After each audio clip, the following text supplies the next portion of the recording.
Caucus cacti. तो जो caucus cacti होती है, इसका जो स्फेयर अपेक्सन म्यूकस मेम्ब्रेन पे ये वर्क करती है, और मेंटल सिम्टम इसके कुछ खास नहीं होते। सबसे जो इंपॉर्टेंट चीज है हुपिंग कफ में, it is a great medicine for whooping cough. Kidney पर वर्क करती है, रीनल कैलकुली हो उस पर भी वर्क करती है, लेकिन जो मुख्य एक्शन है इसका हुपिंग कफ के लिए ये फेमस मेडिसिन है। तो इसके जो सिम्टम होते हैं, विंटर सीजन में इसके सिम्टम बढ़ जाते हैं। कोल्ड वेदर में, विंटर सीजन में सिम्टम वे एग्रावेट कर जाते हैं, और गर्म कमरे में सिम्टम इसके बढ़ जाते हैं। ओपन एयर में रिलीफ रहता है। और कैटरल कंडीशन में आप म्यूकस मेम्ब्रेन जो डिस्चार्ज होता है इसका थिक स्ट्रिंगी मोटा डिस्चार्ज होता है, गोंद टाइप का, लसलसा टाइप का डिस्चार्ज होता है, जैसे कालीबाइक्रोम में होता है। और इसकी जो खांसी आती है ना, कफ के लिए हुपिंग कफ में बहुत ही फेमस मेडिसिन है। तो उसमें जो कफ आएगा इसको, उसमें क्या उबला इनलार्ज कर जाता है और लगातार हॉकिंग करता है पेशेंट, और ऐसा लगता है कि कुछ फंसा हुआ इसमें है। जो म्यूकस होता है चिपक जाता है इसमें, और डिटैच करने में, उसको निकालने में बड़ी मेहनत करनी पड़ती है। ठीक है। और ये होता है क्योंकि एक्यूमुलेशन हो जाता है ना म्यूकस का गले में, और यहाँ पेन होगा, खुशखुशी टाइप की महसूस होगी, टिकलिंग टाइप का महसूस होगा, ये सब होगा। ठीक है। और जो होता है इसका एग्रावेशन मुख्य रूप से, वैसे तो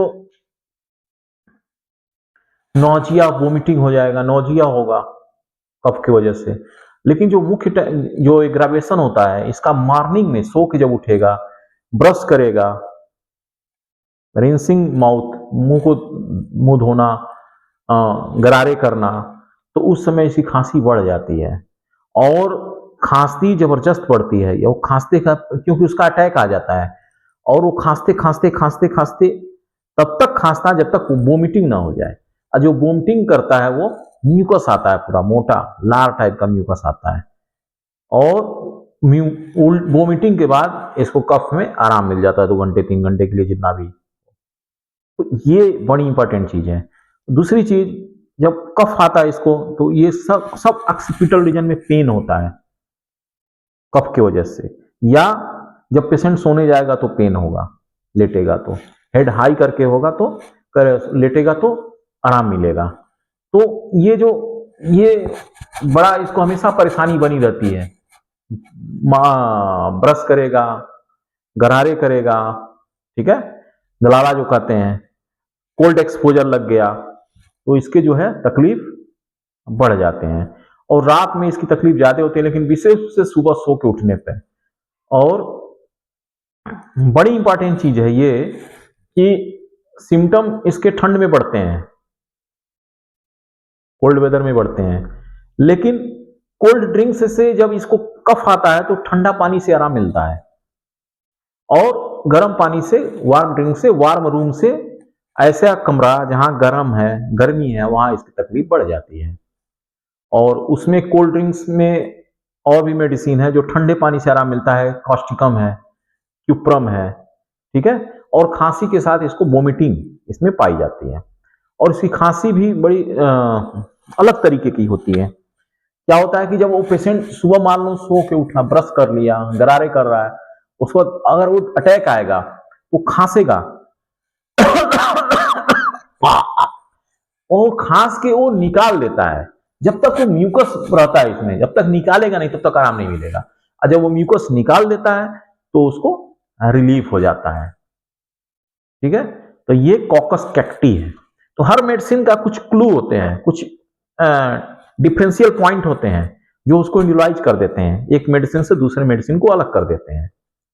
तो ये हमको पकड़ना है, देना है। ठीक है।